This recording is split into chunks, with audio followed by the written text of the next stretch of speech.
Hello, I'm Dr. Terry James Gingrass. This is Dr. G's ADHD Chat, a show trying to make the world safe for ADHDers. I am a neuropsychologist. That means I'm a brain doctor, and I'm also the father of a couple of ADHD kids, and I have in-laws and my own family, a lot of ADHD, and it's sort of like it's been following me my whole career. So, but today I want to talk about something a little different. Usually, when we're talking about ADHD children, we're talking about emotional regulation stuff. How do we handle the temper tantrums? And then we're talking about school performance. How do we get better school performance out of them? How do we make sure the school system's working with us instead of against us? And all kinds of things like that. But there's a huge area that is easy. It's easy. And you don't have to fight to get them to do it. Remember, ADHD kids are great at doing stuff they're interested in. So guess what? Oh, we find out what they're interested in. We make that their hobbies, and we just watch them go. You know, they and hobbies and following interests. Basically, I'm going to call them hobbies from now on. It's just easier, but they find their own strengths, their natural strengths. They find their own they find a better ability to regulate emotions. I mean, and some of them do things that are kinda tedious and, sort of I know a lot of kids with ADHD who are big they make stuff, they MacGyver stuff. If you don't know MacGyver, that was a show about a guy who could make, eh, things to escape from prisons and things like that with nothing but common everyday objects and items. But anyway, the deal is with ADHD kids is that a lot of them just, they'll take 4 paper clips and 2 rubber bands and build a catapult or something.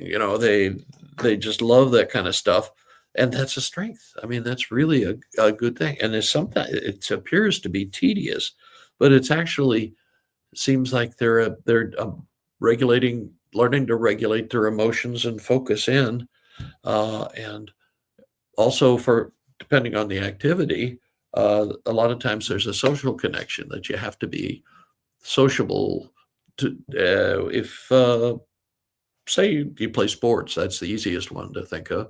But if you're also in a band or an orchestra or whatever, you also have to get along with others and play by the rules and all that sort of thing. So it's kind of a natural way of getting a lot of this stuff trained in, and you don't have to do much of anything. That's I mean, it's important to, and there are all kinds of stories about ADHD kids who uh, learned to play a musical instrument, and now they make a living. Well, now they make a living being professional ADHD people, but I'm talking about the Holdernesses. But he was basically a guy who wrote jingles for commercials in North Carolina, as a matter of fact. Anyway, so the way that hobbies and following your interests work is, and a lot of times that leads to your job, your profession. Uh, like I say, the Holderness picture, he diddled around with the piano. His mother was really big on music. Michael Phelps' mother was really, she was a school principal, and he had significant ADHD problems, and swimming was his, and that was his outlet. That's what he did with his extra energy, and that's what he did. Uh, well, that's his been his whole life story. Basically, he's still around, but he's not swimming competitively anymore. But I mean, you got to look at your kids and think, what do they like to do? Um,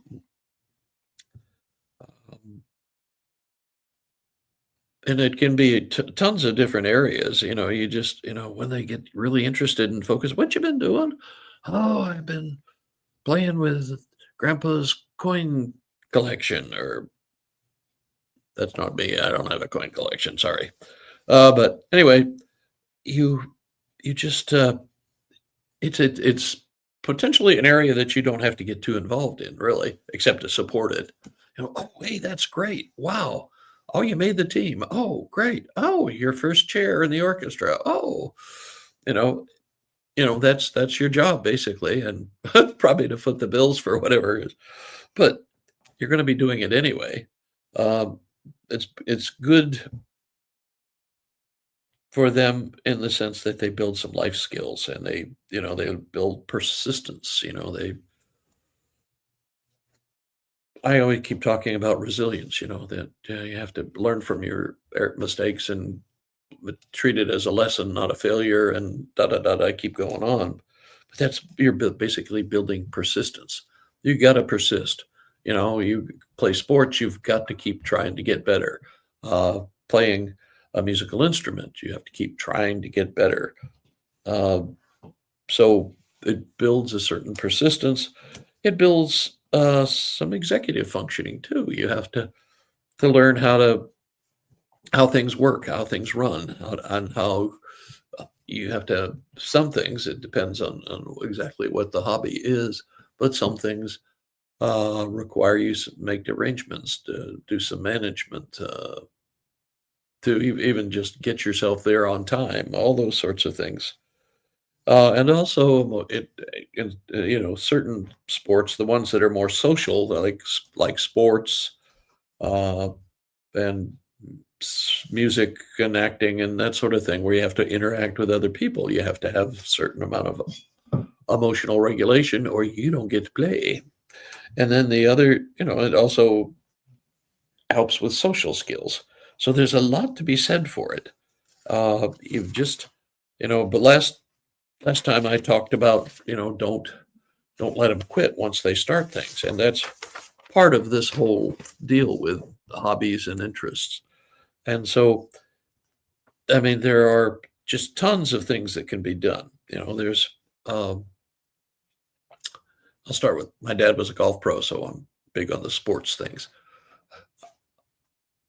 The best thing about sports is that you learn how your body works. You learn how to develop physical skills, and you learn how to do strategy. And for most of the sports, and you learn the importance of preparation, and plus you also keep your body working the way it's supposed to. And that's there are the normal organized sports, the like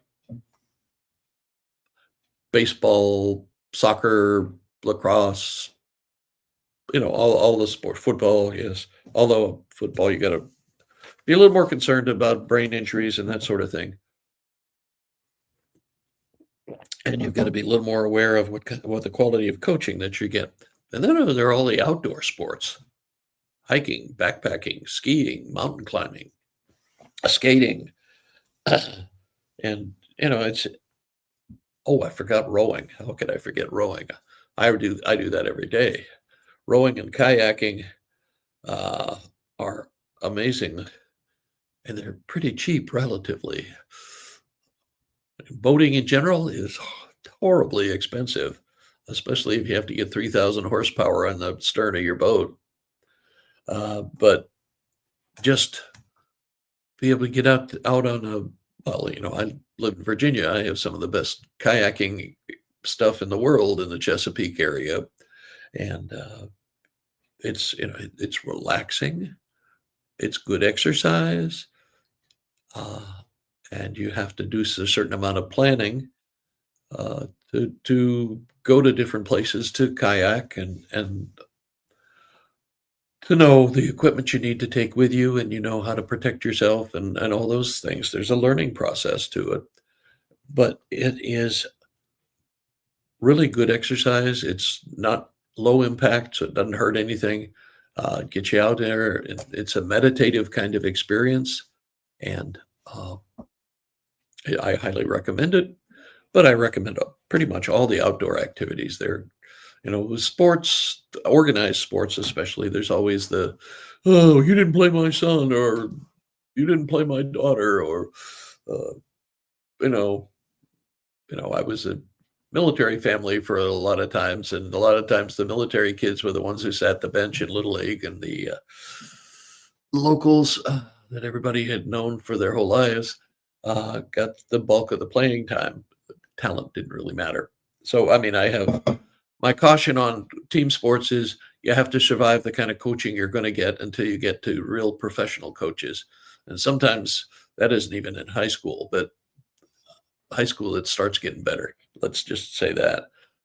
Otherwise, the baseball coach might be the math teacher and probably not gonna get a high level of coaching and training. Uh, so then there are like creative sports, well, I don't know if they're sports, but they're hobbies. Creative things like art, drawing, uh, cartooning, which I have fun with. I like to do that. And then there's, music, of course. Uh, you have to music can, be a two-edged sword. Well, almost anything can be, but, music, I mean, I know lots of people who thought they were gonna, take the band on the road, and, that didn't work out too well because that's a really hard gig. I mean, it's really hard to make a living, uh, as a professional musician, I mean, I have a number of patients who are musicians, local musicians, and they pay to play. So it's not like they're making tons of money. And a lot of people who, play bars and that sort of stuff, they gig every night, but they don't make hardly any money. They're working for tips and that sort of stuff. I mean, it's mixed, but if it doesn't have to be a profession. Uh, I've never been to any social gathering where if somebody played the piano or a guitar or something, they didn't start playing for everybody at the party. So and photography, I forgot photography, which now is one of my favorites.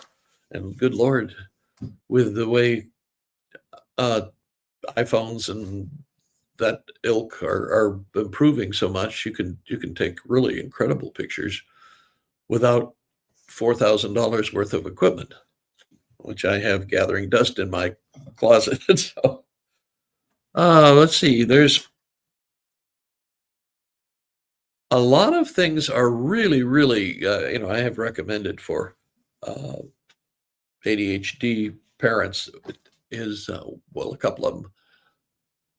One is martial arts. Martial arts. It's the discipline, and yet it's cool. There's a lot of discipline to it. You have to uh, obey sensei and all that stuff.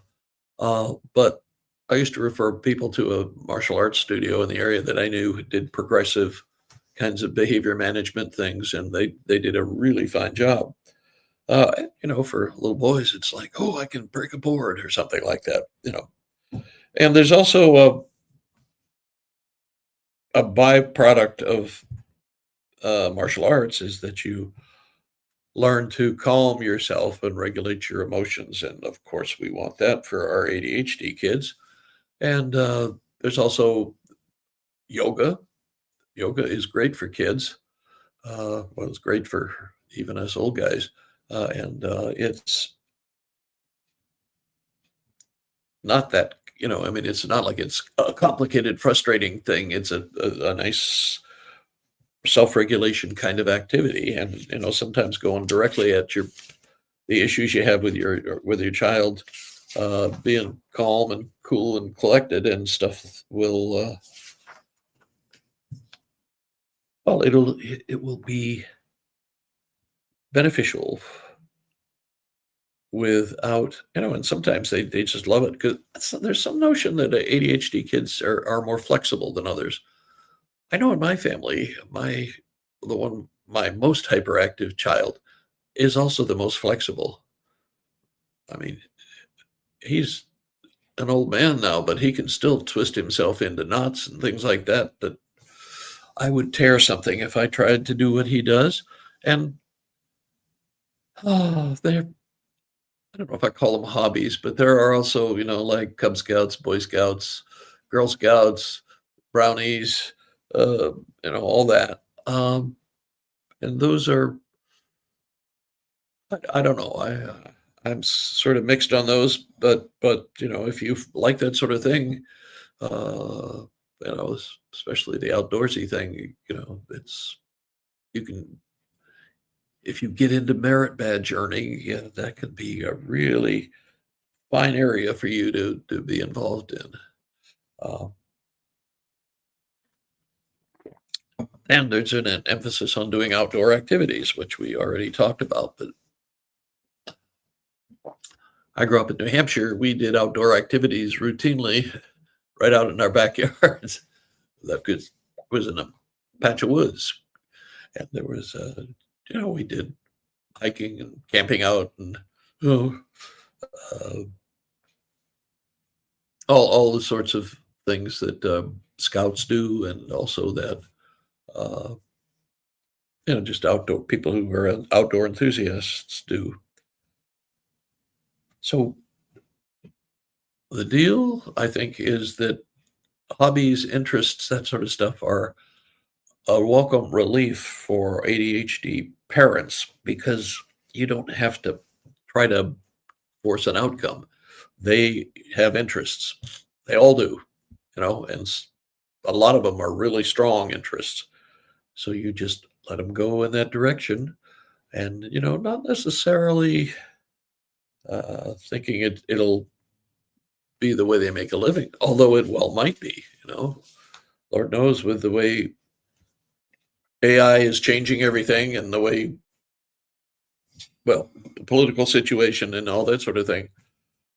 I'm not sure a conventional education like the one I had or the one my wife had is going to matter much in the future. I don't know, but it seems like there are big changes that are happening and are coming that are maybe going to make life a little easier for ADHDers. I know the internet is not a place where only people who are experts congregate. It's definitely for everybody, and sometimes that's a good thing. One I didn't mention. What about technology?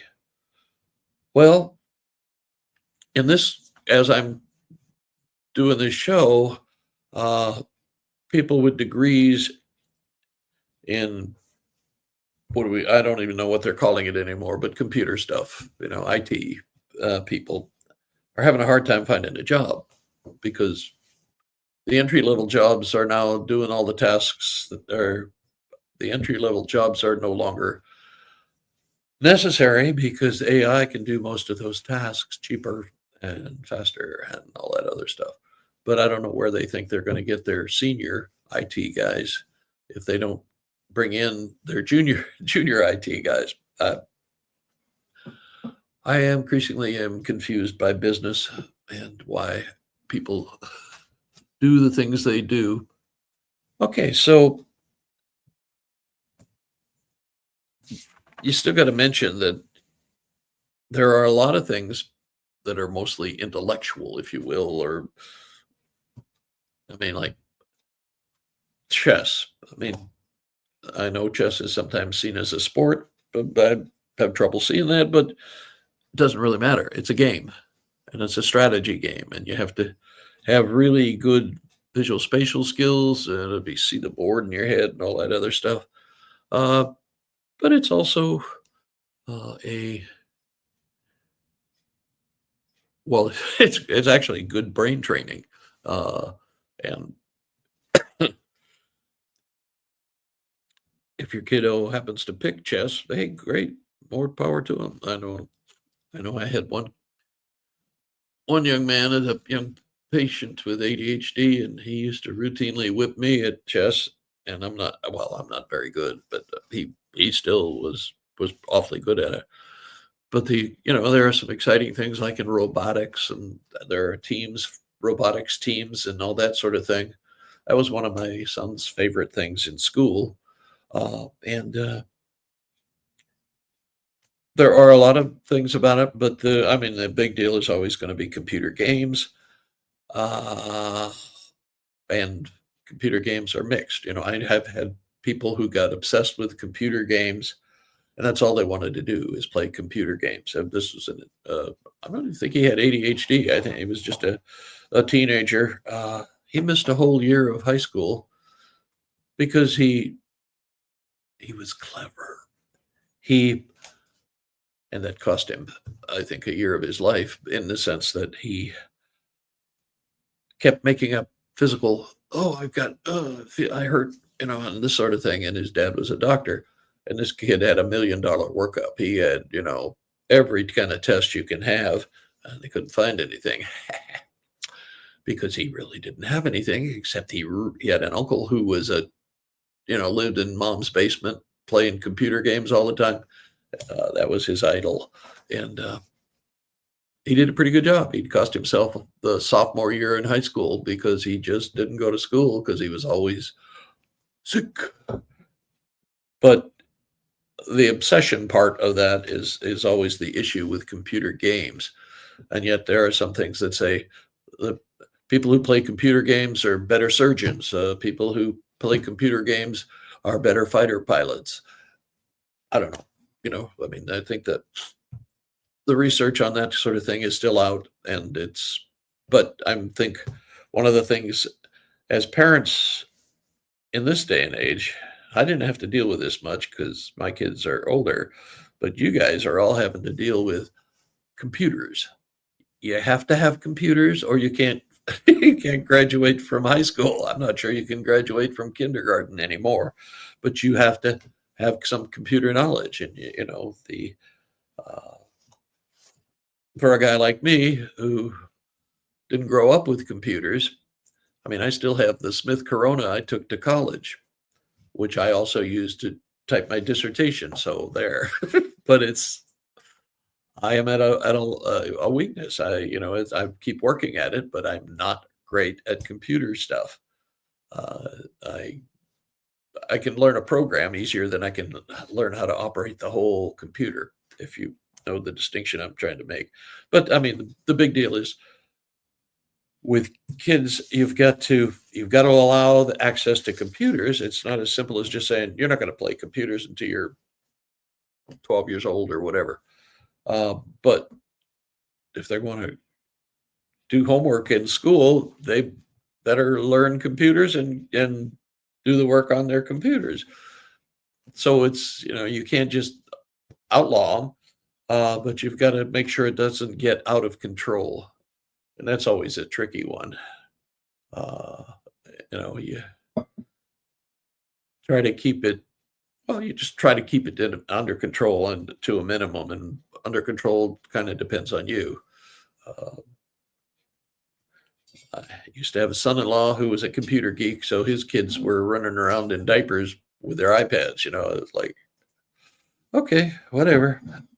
Uh, Grandpa doesn't get to say a whole bunch in that situation, but I mean, you've got to watch that. You've just got to make sure that you're establishing appropriate limits, and that's not the only thing they do. It's a short leap from being obsessed with computer games when you're in high school to being 27 years old and living in mom's basement on your computer 100% of the time. You just that's the nightmare. I think all of us, to some extent, have. And you've got to keep your kids. You've got to keep them focused, just for want of a better word. It's okay to play computers. It's okay to be good at computers. Matter of fact, it's wonderful to be good at computers, but you can't spend your whole life sitting on your bucket or whatever you use and just playing with the computer, playing computer games. You've got to have a life. You need a balance, a little bit of a lot of outdoor time, a lot of exercise, a lot of interacting with people socially, athletically, all that sort of stuff, and that's important. But this you manage it, you structure it, you structure it loosely, uh, so that you still know what's going on and you're in charge of it and you've got it made. It's a little easier, I think, honestly, than trying to get them to do 25 math problems at one time at night eh, after a day of school. Okay, I will catch you on the next issue of this little episode. Uh, I am Terry James Gingras. I am a clinical psychologist and neuropsychologist and behavioral medicine specialist and an aviation psychologist and a whole bunch of I liked to study and learn stuff. But anyway, and my website is terrygingrassphd.com. And you can sign up for an interview for coaching. You can sign up for my newsletter. Shortly, I'll be putting my blog on it. And that's the place. Sign up for courses, all kinds of stuff. Okay, so we'll catch you next time. And thanks for being here.